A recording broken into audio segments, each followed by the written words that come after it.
तो घरात चालू. हा, चालू झालं.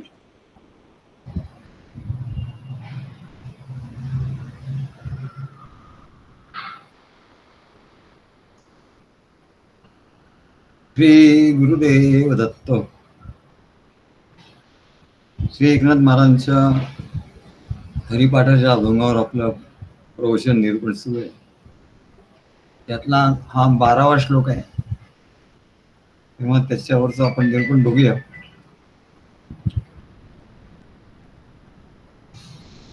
ना कळे ते कळे, कळे ते ना कळे.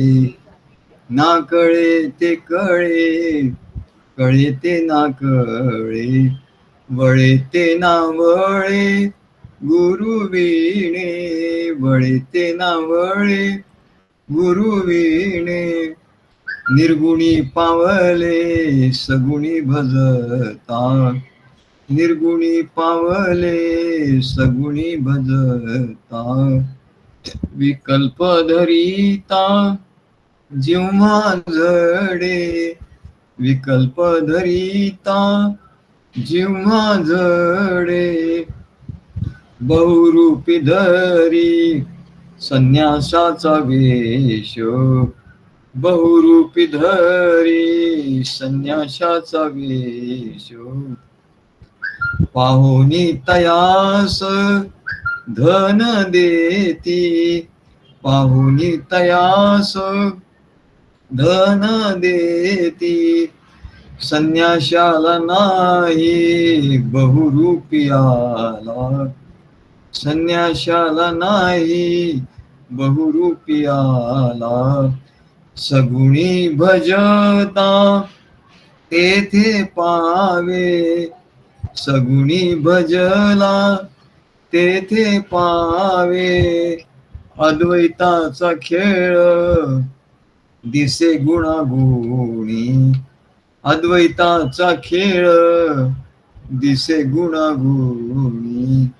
एका जनार्दनी ओळखिले. एका जनार्दनी ओळखिले. तेव्हा एकनाथ महाराज म्हणतात, कळे ते ना कळे. ना कळे ते कळे, कळे ते ना कळे. वळे ते ना वळे गुरु विणे. कोणत्याही मनुष्याने जोपर्यंत या भक्ती मार्गाचं अवलंबन केलं नाही, जो प्रापंचिक आहे. प्रापंचिक माणसाला कळतच नाही हो. त्याला वाटतं हे आपल्या मागे लागतं असं वाटतं. अरे तुझं फुकट जाऊ नये तुझं जीवन म्हणून आम्ही मागे लागतो. आम्हाला काय, आमच्याकडे मोठी इस्टेट आमच्या सद्गुरूंनी दिलेली आहे. या सर्व परंपरेला ज्ञान, भक्ती, प्रेम, ज्ञान, धन दौलत सगळं काही म्हणलं या परंपरेकडून आम्हाला मिळालं आहे. आता आम्ही निष्काम झालो. आता आम्हाला काही काम नाही, काही कामना नाही. तर ही सगळी इस्टेट, हे सर्व धन जे आहे भक्तीचे हे धन, हे म्हणले सर्वांना द्यावं, सर्वांना प्राप्त व्हावं असे आम्हाला कळकळीने वाटत असतात. असे सद्गुरूंनी आम्हाला सांगून ठेवलंय. तर असं कोणतरी यावं असं आम्हाला वाटत असतं. पण मग जे येतात त्यांच्या आम्ही मागे लागतो. पण त्याच्यामुळे त्याला काय वाटतं की त्याला भाव दिल्यासारखं म्हणतो नाही मग आता मला वेळ नाही, मग आता मग नंतर बघू. मग म्हणतो नाही आम्हाला ते असं आम्ही घेणार नाही, मंत्र वगैरे तुम्ही सांगता तसं मंत्र वगैरे आम्ही काय घेऊ शकत नाही. असून अरे इथे काय म्हणलं तुझं हे आहे का, आमचा काय माल खपत नाही म्हणून आम्ही आम्हाला असं वाटलं तुझ्या ठिकाणी भाव आहे आणि म्हणून म्हटलं हे आपलं काम आहे. दत्तगुरूंनी सांगितलंय सर्व ठिकाणी आपण याचा प्रसार करावा, सर्वांना हे द्यावं. पण म्हणले त्यांना कळत नाही. ना कळे ते कळे, कळे ते ना कळे. जे नाही कळायचं त्या संसारातलं सगळं काही त्याला कळतं म्हणत, आणि जे कळून घ्यायचं आहे ते त्याला कळत नाही. वळे ते ना वळे गुरु विणे. आणि जरी कळलं, आता मोठमोठे पंडित, मोठमोठे लोक काय वाचन करत असतात. परवा आम्हाला भेटले एकदम त्या काही यशवी राम, कैकईचं रामावर प्रेम होतं, अमुक होतं, कैकईचं ते करायला लागलं. त्यांनी बरेच पुस्तकं लिहिली, पण त्यांना हे नाही, म्हणजे वळलं नाही. कळलं पण वळलं नाही. कळलं तेही बरोबर कळलं नाही. कळे तेना वळे गुरु विणे वळत नाही. कळतं पण वळत नाही. मग त्याने आम्हाला नमस्कार केला. नाही वळत, तुम्ही सद्गुरू आहात. तेव्हा हे का होतं म्हणले, वळे तेना वळे गुरु. गुरुशिवाय काही, सद्गुरूंशिवाय ज्ञान प्राप्ती होत नाही. नुसतं पुस्तकी ज्ञान होतं, पण तो ते करायला वळत नाही आणि त्याच्यामुळे त्याला अनुभव येत नाही. सद्गुरूशिवाय अनुभव येत नाही. म्हणून कुठल्याही मनुष्याने भक्ती मार्गाचा जो अवलंब करत नाही आणि सद्गुरूंना शरण गेला नाही, तोपर्यंत म्हणतात या प्रापंचिक मायेतच तो पूर्णपणे गुरफटलेला असणार. ही माया त्याला गुरफटवून टाकणार. ती माया त्याच्यासाठीच आहे म्हणतात, त्याला त्या मायेमध्ये गुरफटवून टाकणार आणि त्याची भ्रमिष्ठासारखी स्थिती होणार.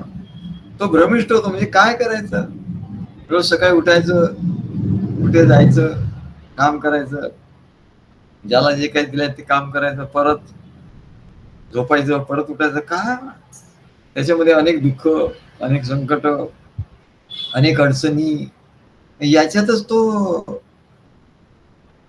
फेरा मागे चाली फेरा, प्राणी गुंतला संसार. हेच का जीवन, असं त्याला लक्षात येत नाही. काय करायचं कळत नाही, भ्रमिष्ठासारखी स्थिती असते. याचं कारण म्हणजे काय, आम्ही विचार केला काय असे कारण. बरोबर आम्हाला लक्षात आलं, परमेश्वरांनी मन नावाची एक प्रचंड मोठी शक्ती मनुष्याला देऊन ठेवली. आता लायकी त्याची नाही, पण त्याला प्रचंड शक्तीचं एखादं हे देऊन ठेवलंय परमेश्वरांनी. मन नावाची जी गोष्ट आहे ना, हे खूप प्रचंड मोठी गोष्ट आहे, प्रचंड शक्ती आहे, प्रचंड शक्ती आहे मन. आणि एवढी मोठी शक्ती परमेश्वरांनी त्याला दिली, तर सांभाळता आली पाहिजे ना. त्या अमेरिकेने त्या तालिबानला एवढी शस्त्रास्त्र आणि आधुनिक दिली, त्यांना ते चालवतच आले नाही. तेव्हा प्रचंड शक्ती दिली. जसं एखादा कॉम्प्युटर, एखाद्याला घरी कॉम्प्युटर आणून दिला. आमच्याकडे पहिल्यांदा कॉम्प्युटर आला, आम्हाला कॉम्प्युटर म्हणजे काय माहितीच नव्हतं आणि कसं काय करायचं आम्हाला काय कळत ना. भ्रमिष्ठासारखी स्थिती. तेवढ्यात आमच्याकडे एक भक्त येत होते, शनिवारी एक कार्यक्रम आमच्याकडे असायचा. आम्हाला माहिती नव्हतं यांना कॉम्प्युटर आहे. त्यांची कॉम्प्युटर इन्स्टिट्यूट होती, ते आम्हाला माहितीच नव्हतं. आणि ते शिकवायचे. तर ते म्हणले, त्यांनी कॉम्प्युटर बघितला आणि म्हणा, अरे सद्गुरू तुमच्याकडे कॉम्प्युटर आहे, तुम्हाला मग येत असेल. म्हटलं शिव हो, काहीच नाही मला तेच म्हटलं. अरे मी शिकवतो म्हटलं. मग दुसऱ्या शिवासून ते यायला लागले आणि मला सगळं काही शिकवून दिलं त्यांनी. काय DTP वगैरे वगैरे सगळं काही शिकवलं. तेव्हा म्हणले असं प्रचंड शक्ती त्या मनाची, मन आहे. या मेंदूच्या संगणकाच्या सॉफ्टवेअर मध्ये, मेंदूचा संगणक आहे, मेंदूचा संगणक आहे आणि त्याच्या सॉफ्टवेअर मध्ये, आणि तेथून जड देहाच्या हार्डवेअर मध्ये, जड देह हार्डवेअर आहे आणि मेंदू हा सॉफ्टवेअर आहे. तिथून ती शक्ती, मनाची शक्ती कार्यरत होते आणि त्यात एकच सॉफ्टवेअर टाकून ठेवलेलं, जास्ती नाही, एकच सॉफ्टवेअर टाकलेलं आहे. ते म्हणजे संसार आणि प्रपंच. संसार आणि प्रपंचाचं एक सॉफ्टवेअर टाकलेलं आहे आणि ते सुद्धा ऑटोमॅटिकली सुरू होतं. त्याला काही करावं लागत नाही, ते ऑटोमॅटिकली सुरू होतं. कुठलं बटन दाबावं लागत नाही, काही नाही. झोपेतून जाग आली की ते आपोआप स्विच ऑन होतो आणि चालू होतो. जाग आल्यावर सगळ्या गोष्टी जागृत होतात त्याच्या मनाच्या ठिकाणी आणि तो आपोआप ते सॉफ्टवेअर चालू होतं आणि रात्री झोप आली की ते आपोआप स्विच ऑफ होतं आणि ते कॉम्प्युटर रेस्ट होतो, बंद पडतो. तेव्हा हे सॉफ्टवेअर मनुष्याला सारखं अज्ञानात, मोहात, अनाचार, दुराचार यात फिरवत राहतं. दुःख, संकटे, शारीरिक मानसिक क्लेश भोगवीत राहतो. सारखे विचार मनुष्या ठिकाणी येत राहतात. त्या विचारांचं करायचं काय त्याला कळत नाही. एवढं मन जबरदस्त शक्तिमान आहे. काय आता क्वांटम कॉम्प्युटर आले, तसं म्हणलं क्वांटम मन हे क्वांटम कॉम्प्युटर आहे. कारण ते सर्व ब्रह्मांडाशी जोडलेलं आहे. आणि त्यामुळे मनुष्य हैराण झाला, त्याला भ्रम होऊन काय करावं तेच कळत नाही. एक तर विषयांकडे धावतो, विषयामध्ये सुख आहे म्हणून त्या विषयांकडे धावतो. यालाच एकनाथ महाराज म्हणतात, नाकळे ते कळे. विषयांकडे धाव घेतो, संसारात नाही करायचं ते करतो, कशातही फसतो आणि मग त्याला दुःख होतं. याला एकनाथ महाराज म्हणतात, नाकळे ते कळे. आणि जे कळू नये तेच त्याला कळत आहे. अशा वेळी ही शक्ती कुठे आणि मनाची शक्ती कुठे आणि किती वापरायची, कशी वापरायची, याचं ज्ञान कोण देणार म्हणून? परमात्म्याने अशी शक्ती देऊन ठेवली आहे. पण म्हणाले परमात्म्याला माहिती आहे की हा ही शक्ती वापरू शकणार नाही व्यवस्थित, याला ट्रेनिंगच दिलेलं नाही. म्हणाले या कॉम्प्युटरचं, मनुष्य शरीर रूपी कॉम्प्युटरचं, हार्डवेअरचं आणि सॉफ्टवेअर, मन बुद्धी चित्त अहंकार, या सॉफ्टवेअरचं त्याला काही ट्रेनिंग नाही. म्हणाले संसार प्रपंच म्हणजे काय आणि तो कशा रीतीने चालतो, त्याचं स्वरूप काय, हे ज्ञान त्याच्या ठिकाणी नाही. आणि म्हणून तो गटांगाळ्या खातोय मायेमध्ये. तेव्हा म्हणले भगवान म्हणतात की मला आता जायला पाहिजे, मला त्याला ट्रेनिंग द्यायला, ट्रेनिंग अँड डेव्हलपमेंट डिपार्टमेंट आपल्याला सुरू करायला पाहिजे. म्हणून ट्रेनिंग अँड डेव्हलपमेंट डिपार्टमेंट सुरू करायला पाहिजे, नाही तर हे सगळे लोक म्हणाले या मायेमध्ये फिरत राहतील आणि त्यांची अधोगती होईल, अनेक दुःख त्यांना भोगावे लागतील. म्हणून म्हणाले भगवान, प्रत्यक्ष भगवान श्रीहरी मनुष्य रूपाने, सद्गुरु रूपाने या पृथ्वीवर अवतार घेऊन येतो. सद्गुरु रूपाने अवतार घेऊन येतो, तो त्याचा ज्ञानावतार आहे. आणि मग तो ज्ञान सर्व ट्रेनिंग देतो, डेव्हलपमेंट म्हणजे त्यांच्यामध्ये सुधारणा घडवून आणतो. तेव्हा ट्रेनिंग अँड डेव्हलपमेंट त्याचं सुरू होतं. नाही तर त्याला लक्षातच येत नाही, तो भ्रमिष्ट होतो. मी कोण कोठून आलो कसा हो, स्त्री पुत्र स्वप्नातची गुंतलो. अरे मी हे घर, बिझनेस, हे सगळं, स्त्री पुत्र, नातेवाईक, धन संपत्ती, अरे बाबा हे स्वप्न आहे सगळं. या स्वप्नामध्ये मी गुंतलो, हे त्याला कळतच नाही. ऐसे कळोनी मन हे विटेना, त्याला त्याचा वीट येत नाही. तुझ वीण रामा मज कंठ वीणा. तेव्हा असं हे सांगतात, असं हे मन जेवढं शक्तिशाली आहे, प्रपंचाचा अनुभव किंवा या मायेचा अनुभव, माया एवढी म्हणाले प्रपंच माया अति दुस्तर है, सद्गुरु नाम जहाज कुधरिये. प्रपंच माया अति दुस्तर है, सद्गुरु नाम जहाज कुधरिये. धन यौवन पर मान न करिये, जाके सद्गुरु चरण धरिये. कशाला पाहिजे सद्गुरु? अरे एवढं प्रचंड मशीन, एवढं प्रचंड शक्ती तुला दिली आहे, आणि जर का तुला ते करणार नाही तर झालं म्हणलं सगळं तुझा वाट लागेल. तेव्हा ते शंकराचार्यांची गोष्ट सांगतात, तंत्र मंत्र हे जे हल्ली सांगतात, योग याग तंत्र मंत्र, हे सगळं ते पटापट त्यांनी हे मिळतो. आम्हाला कोणतरी म्हणलं सद्गुरू मला ते एवढं माझं मन याच्यात रमत नाही, मला तंत्र मंत्र शिकायचं. काय काय कोणी यक्षिणी किंवा काय अप्सरा साध्य करायची. तेव्हा म्हणले या संसारात, म्हणले या प्रपंचात, आधी प्रपंच हेच एक माया आहे आणि या मायेमध्ये आणखी एक माया, ती तंत्रमंत्राची माया एक त्याला बोलवायला. हीच तर माया, ही प्रपंचाची माया एक बोलवणारी आहे मला.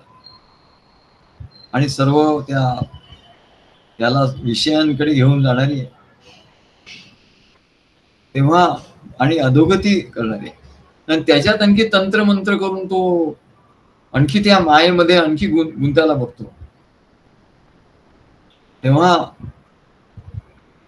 त्या आमच्या मध्य प्रदेशामध्ये एक तंत्रमंत्राचं मोठं पूर्वीच्या काळी महाविद्यालय होतं. तंत्रमंत्र यक्षिणी काय अप्सरा वगैरे साध्य करायचं. तेव्हा तिथे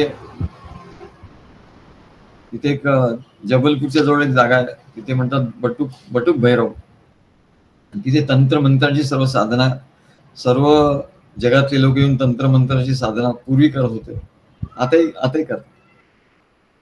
ते एकदा शंकराचार्य महाराज ते त्या मंदिरामध्ये फिरत त्या मंदिरामध्ये आले. आणि मंदिरामध्ये आले तर तिथे जो मुख्य मांत्रिक होता, त्या मांत्रिकाला फक्त शेवटची सिद्धी प्राप्त करून घ्यायची होती, राहिलेली होती. त्यांनी अनेक प्रकारचे बळी दिले, सर्वांचे बळी, पण एका ब्राह्मणाचा बळी त्याला द्यायचा होता आणि मग त्याची साधना पूर्ण होणार होती. आता हे शंकराचार्य तिथे आले, अशी कथा आहे. आणि तिथे आल्यानंतर त्याला वाटलं बरंच झालं, पण त्यांनी गोड बोलून शंकराचार्यांना त्या मंदिरात आणलं. तिथे त्यांच्याशी चर्चा केली, सगळं केलं. आणि त्यांनी नंतर शेवटी त्यांना सगळं खायला प्यायला वगैरे सगळं दिलं आणि त्यांच्या मागे उभा राहिला. शंकराचार्य ध्यानस्थ होते, त्यांच्या मागे उभं राहिला आणि त्यांनी हातात तलवार घेतली आणि त्यांना मारणार. तेव्हा शंकराचार्य जागृत झाले. त्यांनी पाहिलं की हा काहीतरी हे करणार आहे. तेव्हा त्याचा तो वार विफल झाला म्हणा. परमेश्वराच्या सत्तेमुळे, परमेश्वराच्या, आता शंकराचार्य महाराज म्हणजे केवढे तरी हे होते आणि त्या एका वारातच त्याचं हे करायचं असतं. तो वार त्याचा फुकट गेले, पण नंतर तो काही वार करू शकला आणि त्याचं सर्व फुकट गेलं. तेव्हा शंकराचार्यांनी त्याला उपदेश केला. अरे म्हणाले, हे तंत्र मंत्र हे काय उपयोग आहे म्हणा. आधीच ते ही माया आहे म्हणले, सर्व तंत्रमंत्र हे मायेत निर्माण झाले आहेत आणि मनुष्याला या मायेच्या पलीकडे जायचं आहे. तू एवढं तंत्रमंत्रात एवढी प्रगती केली, पण ती सगळी मायेतली प्रगती झाली, म्हणजे अधोगतीच झाली. म्हणजे तू मायेच्या पार तू गेलाच नाही, मायेच्या पार तू जाऊ शकणार नाही. हे तंत्रमंत्र करशील तर मायेच्या पार तू जाऊ शकणार नाही. आणि जो खरा सत्पुरुष असतो, खरा जो साधक असतो, तो मायेच्या पार जात असतो. तो मायेला ओळखतो आणि तो परमेश्वराची प्राप्ती करून घेतो, आत्मप्राप्ती करून घेतो. तेव्हा तू म्हणले सगळं सोड आणि तो आत्मप्राप्तीच्या मार्गाने जा, असं त्याला सांगितलं आणि त्याला आपलं शिष्य करून घेतलं. तो शिष्य भावाने तो त्यांना शरण आला, अशी कथा आहे. तेव्हा ही माया म्हणजे अत्यंत दुस्तर आहे. सुखप्राप्तीसाठी मनुष्य काय तंत्रमंत्र करतील काय सांगते, पण त्यांनी त्याची अधोगती होती. आणि म्हणून मी कोण कोठून आलो कसा हो, स्त्रीपुत्र स्वप्नातची गुंतलो हो, ऐसे कळोनी मन हे विटेना, तुझ वीण रामा मज कंठ वीणा. असं जेव्हा वाटतं तेव्हा तो सद्गुरूला शरण जातो. आणि जे सद्गुरूला शरण जात नाहीत ते या जगात भ्रमिष्ठाप्रमाणे फिरत असतात, विचार करत असतात. ते भांडारकरांची मागे गोष्ट सांगितली. अनेक ग्रंथ वाचले. भांडारकर प्राच्य विद्या मंडळ आहे, त्यांच्याकडे केवढे तरी संस्कृतचे मोठे विद्वान, आणि शेवटी त्यांची काय अवस्था झाली, ग्रंथ वाचता पण शेवटी त्यांना अनुभव काही परमात्म्याचा आलाच नाही. आत्म्याचा अनुभव, परमात्म्याचा अनुभव काय आला, आणि त्याच्यामुळे ते भ्रमिष्ट झाले. अरे मग ज्ञान, एवढं ज्ञान आहे म्हणून तर सांगतात मनाची एवढी शक्ती आहे. मनाची एवढी शक्ती आहे तर सगळं ज्ञान प्राप्त करून घेतो बुद्धीच्या शक्तीने, मनाच्या शक्ती. न तत्र बुद्धिर्गच्छति न तत्र मनो गच्छति, असं उपनिषदात सांगितलं. परंतु आत्मा हा असा आहे म्हणा, तिथे मन बुद्धीचं काम नाही, आणि म्हणून ते भ्रमिष्ट झाले आणि त्या पुण्याच्या गल्ल्यातून फिरायला लागले. पुढची कथा आम्ही तुम्हाला सांगितली. म्हणून रामदास स्वामी म्हणतात की जे लोक नुसते ग्रंथाचं ज्ञान, सद्गुरूला शरण न जातात, नुसतं पुस्तक आणि ग्रंथाचं ज्ञान प्राप्त करून घेतात, ते भ्रमिष्ट होतात. आणि पुढचा जन्म त्यांना कुठला मिळतो, अहंता गुणे ब्रह्म राक्षस झाले. त्यांना त्या ज्ञानाचा भार होतो, अहंकार होतो. एकीकडे ते भ्रमिष्ट होतात आणि दुसरीकडे त्यांचा ज्ञानाचा त्यांना अहंकार होतो, आणि त्या अहंकारामुळे ते मुक्त तर होत नाहीत. आणि त्या मुक्त न झाल्यामुळे, भ्रमिष्ट झाल्यामुळे ते जेव्हा मरतात तेव्हा त्यांना अहंता गुणे ब्रह्म राक्षस झाले. ब्रह्म राक्षसाची योनी प्राप्त होते, आणि ते ब्रह्म राक्षसाच्या योनी सुद्धा ज्ञानाची बडबड करत असतात, कारण ज्ञान त्यांना खूप असतं, पुस्तकी ज्ञान त्यांना. आणि म्हणून सद्गुरूशिवाय आत्मप्राप्ती नाही, आत्मज्ञान नाही, आत्मज्ञानाशिवाय मुक्ती नाही, आत्मज्ञानाशिवाय मुक्ती नाही, आणि सद्गुरूंशिवाय आत्मज्ञान नाही. आणि म्हणून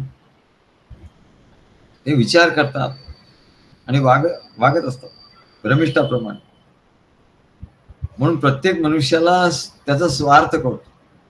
त्याचं कुटुंब आहे, ते आहे, बरोबर आहे, आवश्यक स्वार्थ, ठीक आहे. अज्ञानाने केवळ स्वार्थच कळतो, आणि स्वार्थ हा वाढणारी गोष्ट आहे. आता एवढं मिळालं, मग आणखी त्याच्यापेक्षा जास्त मिळेल. आता एवढा पगार आहे, मग आणखी जास्त पगार मिळाला, मग आणखी जास्त मिळालं. हे कधी धाव थांबतच नाही. आता एवढी संपत्ती आहे, आणखी पुढे जास्त संपत्ती मिळाली पाहिजे, त्याच्यापेक्षा जास्त संपत्ती मिळाली, ही धाव कुठे थांबतच नाही. परंतु जो सद्गुरूला शरण गेला त्याच्या इकडे संपत्ती येते, पण त्याला असा प्रश्न पडत नसतो, त्याला स्वार्थ नसतो. त्याला माहिती आहे की सगळी संपत्ती सद्गुरूंची आहे. आम्हाला सगळे भक्त म्हणतात, काही तर भक्त आम्हाला जबरदस्ती देतात, सद्गुरू हे घ्या, तुम्ही नाही घ्या. अरे नको, कशाला देत नाही, म्हणजे तुम्ही एवढं कार्य करता, तुम्हाला एवढं खर्च असतो, आणि पुढे एवढं कार्य करायचं आहे तुम्हाला, आम्ही नाही म्हणत असताना ते देतच असतो, जबरदस्ती ते असं देतात. कुठल्या काही प्रसंगाने आणि त्यांनी हे धन देत असत. तेव्हा अज्ञानाने केवळ स्वार्थ करतो, आणि स्वार्थावर औषध काय म्हणाले, हा स्वार्थ जर पुढे वाढत गेला तर म्हणले त्याच्या नावावर पापाचा संचय होत जातो. हा एक बंगला घेतला, तो एक बंगला घेतला, 10 फ्लॅट घेतले, 10 मोटारी घेतल्या, आणखीन काय काय घेतलं, आणि त्याच्यामुळे त्या पापाचा संचय, अतिस्वार्थ बुद्धीने रे पाप साचे. अतिस्वार्थ बुद्धीने काय होतं, पाप साचायला लागतं, कारण त्याच्या ठिकाणी त्याचा आउटलेट नाहीये. धनसंपत्ती प्राप्त झाली, पण त्याचा जो आउटलेट आहे, योग्य तऱ्हेने त्याचा विनियोग आहे, तो होत नाही. मग त्या संपत्तीने तो चैन करतो, सुख चैन, अनेक त्याला व्यसन लागतात, काय होतात, त्याला अहंकार होतो. अगदी त्याला काही व्यसन नसली, काही नसली तरी अहंकार होतो, आणि त्याची अधोगती होते. मग त्याच्यावर उपाय काय म्हणले, या पापातून मुक्त होण्याला उपाय काय, तर सद्गुरूंनी दिलेल्या ज्ञानाने स्वार्थ आणि परमार्थ दोन्ही कळतात. स्वार्थ कितपत लिमिटेड ठेवायचा, आणि परमार्थ हे म्हणले त्यांना बरोबर कळत. आणि त्याच्यामुळे जीवनावश्यक जेवढा, मनुष्याला जीवन जगायला किती पैसा लागतो, काही जास्त लागत. जीवनावश्यक जेवढा आहे तेवढा स्वार्थ साधून परमार्थ कसा साधायचा हे सद्गुरूंना जो शरण गेला त्यालाच कळतं. सर्वसाधारण मनुष्याला खूप पैसा मिळवावा हे कळतं, तो कशाने मिळेल आणि तो मिळाल्यावर त्याचा कसा उपयोग केल्याने त्याचा दुष्परिणाम भोगावे लागणार नाही हे त्याला कळत नाही. परंतु सद्गुरूंच्या सहवासाने ज्ञानबोधाने त्याला पैसा कसा मिळवावा हे तर कळतच. आमच्याकडे लोक येतात, काय करायचं कसं करायचं, आम्ही त्याला सांगतो इथं ते आहे तर, आणि खुशाल पैसा मिळवा, त्याच्यात काय. सद्गुरूला शरण गेलाय ना तू, मग काय, मग तू पैसा मिळव. आणि त्यांनी सद्गुरूंचं कार्य झालं पाहिजे. नाही तर तू आपल्या ठिकाणी बँकेत पैसा जमवून ठेवशील आणि सद्गुरूंना काही तू ते करणार नाही तर म्हणले बघ, सद्गुरूंना धनाची त्यांना आवश्यकता नाहीये, पण त्यांच्या कार्यासाठी त्यांना धनाची आवश्यकता आहे. तेव्हा म्हणले त्यांचं धन त्यांच्याकडे येईल तेव्हा त्यांचं कार्य आणखी व्यापक होईल. मग ते दत्तगुरूंचं कार्य आणखीन व्यापकतेने करू शकतो. आणि म्हणून हे धन त्यांना, आणि त्यांनी काय होतं, आपलं जे धन आहे, अतिरिक्त जे धन आहे ते सद्गुरूंच्या कार्याला लागल्यामुळे ते धन वाढतं एकीकडे, आणि दुसरीकडे त्याचा जे पापाचा संचय होणार आहे अतिस्वार्थ बुद्धीने, स्वार्थ बुद्धी जी येणार आहे किंवा निष्कामता येणार नाही, कामनासारख्या वाढत राहतो. निष्कामता आली पाहिजे ना, तर निष्कामता आली पाहिजे, त्याग घडला पाहिजे. या सर्व गोष्टी, हे जे गुण आहे परमात्म्याचे, निष्कामता, मुख्य म्हणजे मुक्तीला निष्कामता पाहिजे. तो धनच कमवतो, निष्कामता येणार कशी? म्हणून सांगितलं धन कमाव हरकत नाही, पण सद्गुरूला दे, सद्गुरूंच्या कार्यात दे. तिथे तू तेव्हा म्हणाले तुला निष्कामता येईल. इदम न मम याचा अर्थ तुला कळेल तेव्हा. नाहीतर जीवनामध्ये अर्थ हाच अनर्थाचं कारण होतो. पैसा कशाने मिळतो, त्याचा विनियोग कसा करावा, की जेणेकरून पैशाने दुःख न होता सुखप्राप्ती होईल. सुखप्राप्ती तर होईल, आनंदाची प्राप्ती होईल, वासना कमी होतील. अरे पैसा मिळाला, धन संपत्ती मिळायला लागला तर वासना वाढतील, तुझ्या कामना वाढतील, वासना वाढतील, आणि कामना आणि वासना वाढल्यामुळे दुःख तुला प्राप्त होईल. तेव्हा दुःख न होता सुख प्राप्ती होण्यासाठी काय मूल मंत्र आहे म्हणले, आपल्या ऋषींनी मूल मंत्र देऊन ठेवलेला आहे. काय? विद्या ददाति विनयम विनयाद्याति पात्रताम, विद्या ददाति विनयम विनयाद्याति पात्रताम, पात्रत्वात् धनमाप्नोति धनात् धर्मं तथा सुखम. म्हणजे विद्या ददाति विनयम, विद्या म्हणजे ही कॉलेजमध्ये जाऊन शिकलेली विद्या नाही, तर सद्गुरूंच्याकडे जी विद्या, जे ज्ञान प्राप्त होतं त्यांनी काय होतं मला, तो अधिकाधिक नम्र होतो, अधिकाधिक विनय त्याच्या ठिकाणी येतो. नाहीतर पुस्तक आणि ग्रंथाचं ज्ञान वाचलं की मलाही समजतं, मला हे माहितीच होतं, मला ते माहिती होतं, मला हे माहिती होतं, असा अहंकार वाढत जातो म्हणाले, आणि तो अहंकार अधोगतीला नेतो. मग विद्येने काय प्राप्त झालं पाहिजे? विद्या ददाति विनयम, विनय नम्रता, जेवढं ज्ञान त्याला होत जातं तेवढं तो नम्र होतो. जसं ते झाड असतं, त्याला जेवढी फळं जास्त लागतील तेवढं ते खाली वाकत जातं, वाकत. अगदी आम्ही अशी झाडे आंब्याची बघितली आहे की अगदी जमिनीला आंबा लागलेला आहे, जमिनीचा स्पर्श करतोय आंबा, एवढं ते झाड वाकलेलं आहे की जमिनीला तो आंबे त्याची फळं स्पर्श करतायत, तोडायची गरज नाही. म्हटलं असं हात वरती करून तोडायची गरज. तसं म्हणलं विद्येने एवढी नम्रता प्राप्त होते. विद्या ददात, विद्येमुळे काय मिळतं? नाही मोठेपणा, मान सन्मान, हल्ली सर्टिफिकेट, मला हे सर्टिफिकेट, कोणी म्हणतात मला हे सर्टिफिकेट मिळालं, ते सर्टिफिकेट मिळालं, मग यांनी पुरस्कार दिला, त्यांनी पुरस्कार दिला, यांनी आमचा सन्मान केला, आमच्या या नाटकाला हे मिळालं, त्या ग्रंथाला हे पुरस्कार मिळाले, त्याविषयी परवा ग्रस्त भेटले होते. ते म्हणून म्हटलं मी तर एवढे ग्रंथ लिहिले. मग म्हणजे तुम्ही पुरस्कारासाठी काही अर्ज नाही केला. म्हणलं नको. म्हटलं नाही बाबा. म्हटलं का? तर म्हणलं ते पुरस्कार करणारे, पुरस्कार देणारे कोण आहेत?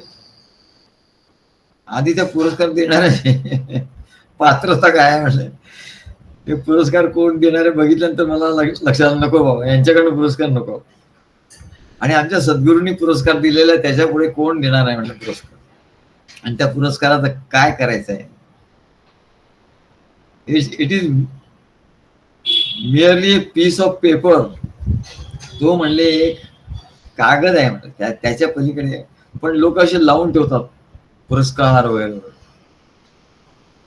तेव्हा विद्या मिळाल्यानंतर त्यांनी पुरस्कार प्राप्ती हे ध्येय नाही. विद्या ददाति विनय. तुला विनय किती प्राप्त आहे, नम्रता किती आहे. विनयाद्याति पात्रता. आणि पात्रते विनयामुळे नम्रतेमुळे काय होतं, तो पात्र होतो. त्याला पात्रता येते म्हणाले. पात्रत्वात् धनमाप्नोति. आणि पात्रतेमुळे त्याला धन प्राप्ती होते. मागे कोणी त्यांचं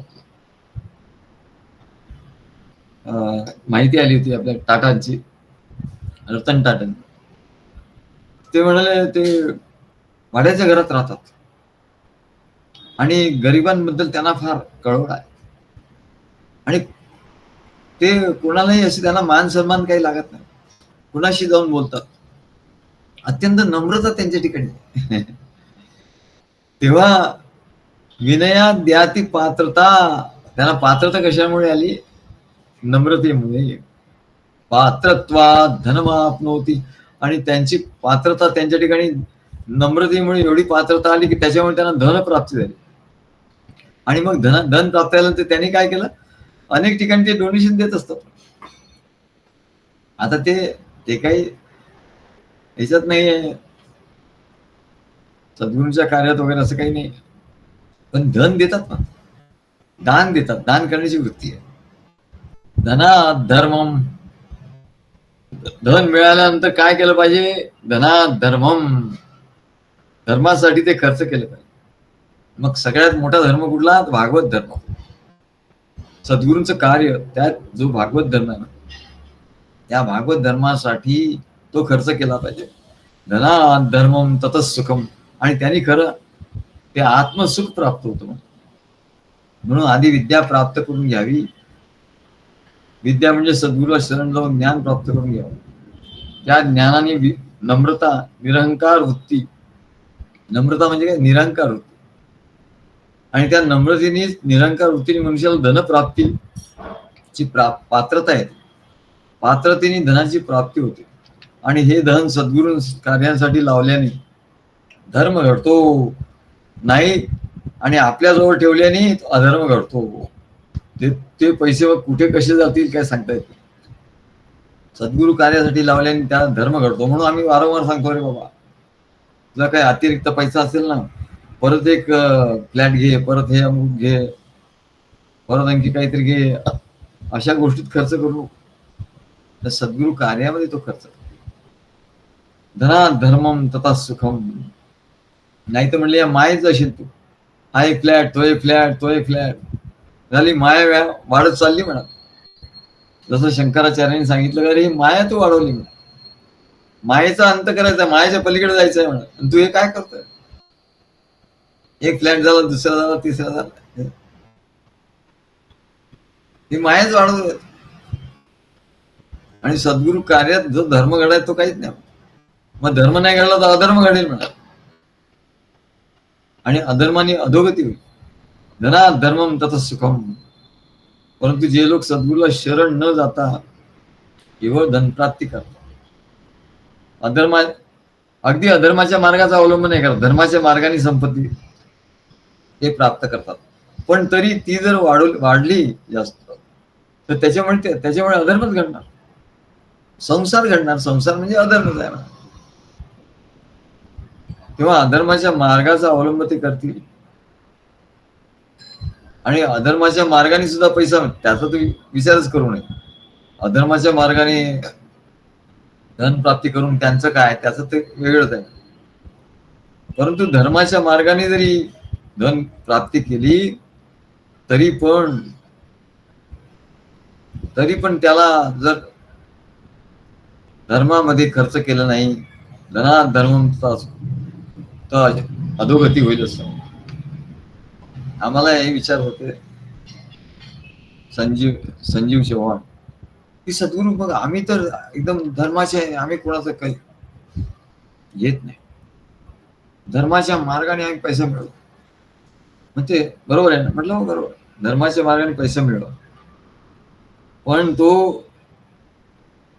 आणखी काय काय घेण्यामध्ये तो विनियोग नाही करत. सद्गुरू कार्यामध्ये करा, तर त्याचा तुम्हाला उपयोग होईल. आणि धर्म म्हणजे काय?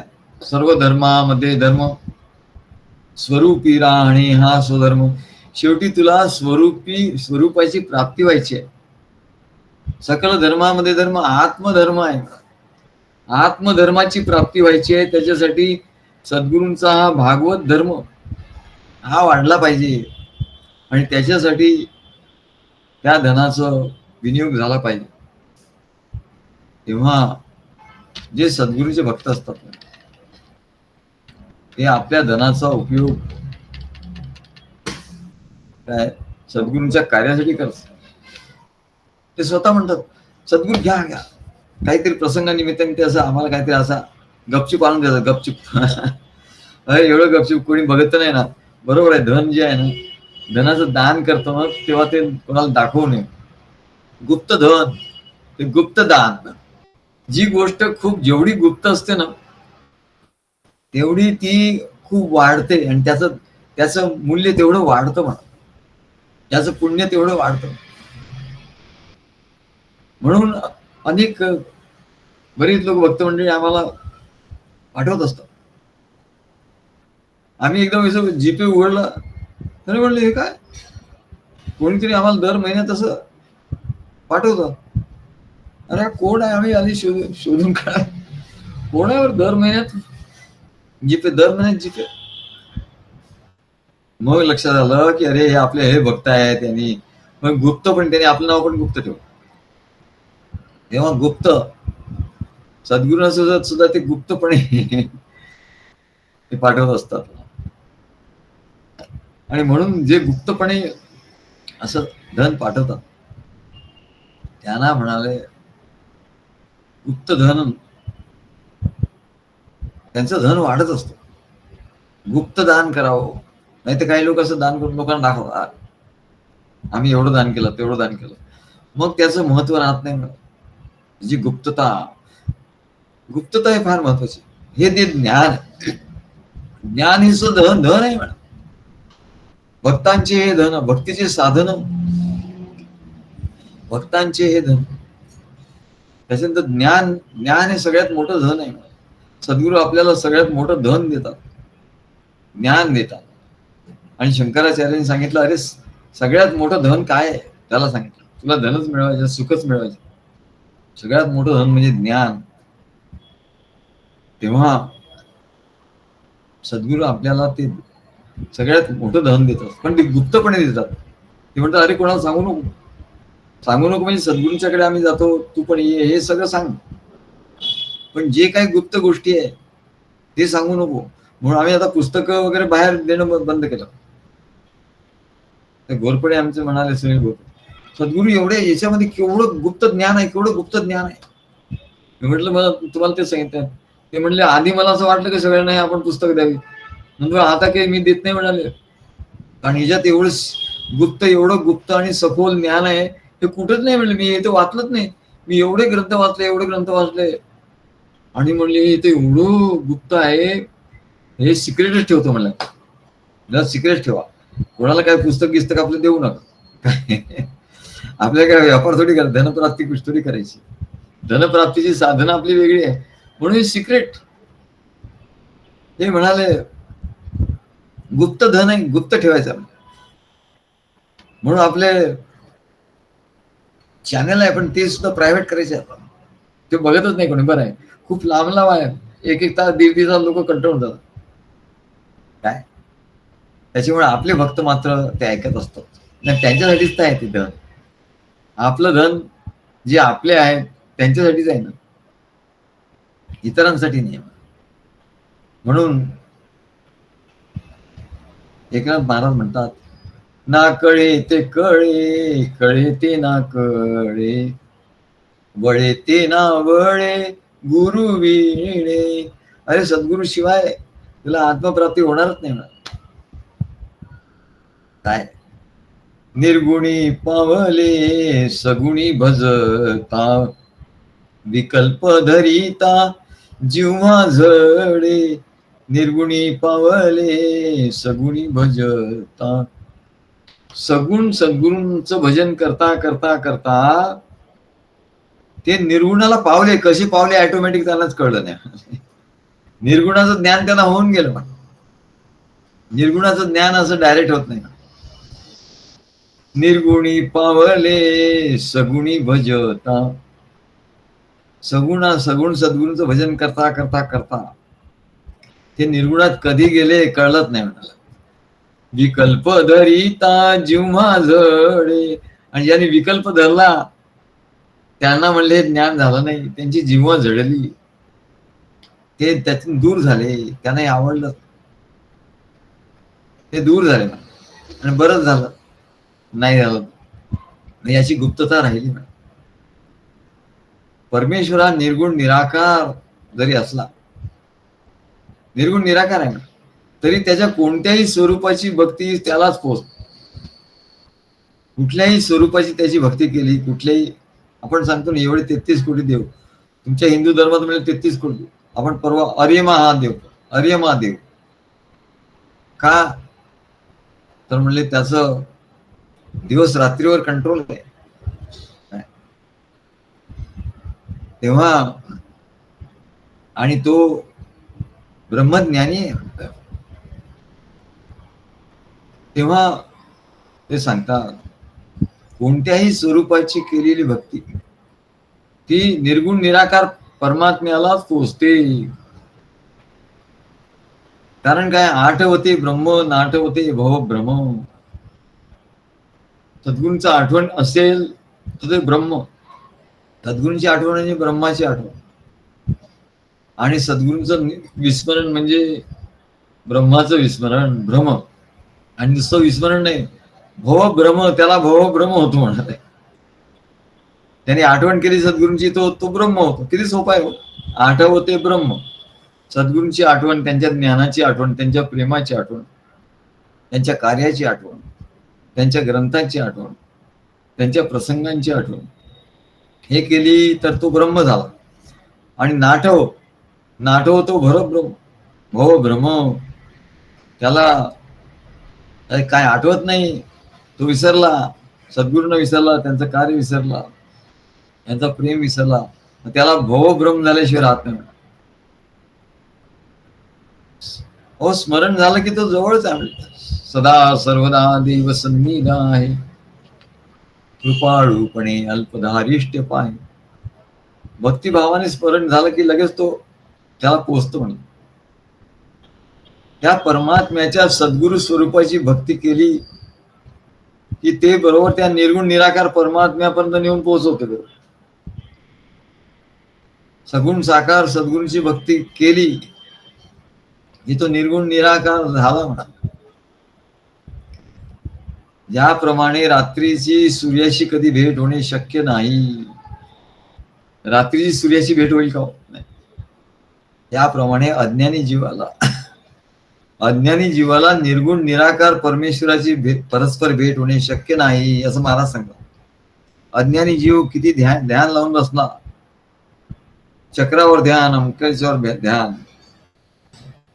आणि जीव अज्ञानी आहे तो, त्याला ज्ञान तर काहीच नाही. ध्यान लावलं, या चक्रावर ध्यान, ते कुंडलींचं ध्यान, अमुक ध्यान, परंतु काय होतं, ज्याप्रमाणे रात्रीची सूर्याशी कधी भेट होऊ शकत नाही, याप्रमाणे त्या अज्ञानी जीवाला किती ध्यान केलं, सद्गुरूंच्याकडे तो गेला नाही, शरण गेला नाही, तर त्या निर्गुण निराकार परमेश्वराची परस्पर सद्गुरूशिवाय भेट होणे शक्य नाही, असं एकनाथ महाराज सांगतात. त्यांनी मायेतच प्रगट झालेल्या मानवी सगुण साकार परमेश्वराला, या मायेत प्रगट झालेल्या मानवी सगुण साकार परमेश्वराला म्हणजे सद्गुरूला शरण गेलं पाहिजे. हीच त्या परमेश्वराची नियती आहे. परमेश्वराची नियती असं स्पष्ट लिहून ठेवलेलं आहे. आणि या नियतीचे उल्लंघन कोणी करू शकत नाही. मग तो अवतार असो नाही तर कोणी असो, परमेश्वराचे अवतार असले तरी त्यांना हे सूट दिलेली नाही. तर म्हणले तुला कुठे सूट आहे याची? या नियतीचं उल्लंघन कोणी करू शकत नाही. आणि याबाबत संशय निर्माण झाला आणि अश्रद्धा घडली तर आत्मनाश निश्चित होईल. अश्रद्धा झाली, सद्गुरूंच्या बद्दल अश्रद्धा झाली, संशय झाला तर त्याचा आत्मनाश होतो. आणि म्हणून या सृष्टीत कितीतरी मानव जन्माला येऊन गेले, मोठे ज्ञानी, ऐश्वर संपन्न, बलाढ्य झाले, तरी परमेश्वराशी कोणाचीच तुलना होऊ शकत नाही. कारण अनंत स्वरूपाचा फक्त एक अंश, मानव हा एक अंश आहे, तो या देहात वास करतो. म्हणून परमेश्वर ही सर्वश्रेष्ठ सत्ता आहे आणि त्या परमेश्वराची भक्ती सद्गुरु कृपेनेच होऊ शकते, नाही ते होऊ शकत नाही. आणि एवढ्यासाठी सद्गुरूंबद्दल पूर्ण प्रेम, आदर, नुसतं प्रेम आदर नाही, भीती, पूर्ण प्रेम, आदर आणि भीती असावी लागते. भय बिन प्रेम न होय गोपाला, असं तुलसीदास सांगतात. भय बिन प्रीत, भय बिन प्रीत न होत गोपाला. काय भीती नाही, बस सद्गुरू म्हणजे काय, कसंही वागलं चालतं, काही केलं चालतं असं त्याला वाटतं. त्याचे खरं प्रेम नाही सद्गुरू. मानवी देहातलं सद्गुरू स्वरूप हे पुरुष, स्त्री, बालक या मानवी जीवनातल्या तीनही घटकांचं आदर्श प्रतीक आहे. सद्गुरूंच्या ठिकाणी स्त्रीची माया आहे, ममता आहे, वात्सल्य आहे. बालकाचं पावित्र्य आहे, निरहंकारिता आहे. हे याचं आणि पुरुषाचं तेज आहे, शक्ती आहे. हे सगळं तिन्ही गुण त्यांच्या सद्गुरूंच्या ठिकाणी. म्हणूनच सद्गुरूला शरण गेल्याने पूर्ण कल्याण होऊ शकतं. आणि म्हणून एकनाथ महाराज म्हणतात,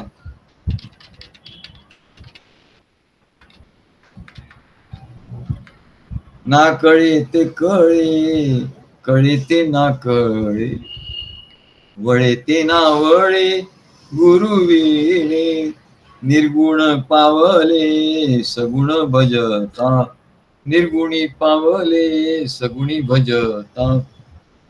विकल्प धरिता जिव्हा झळे, बहुरूपी धरी संन्यासाचा वेश.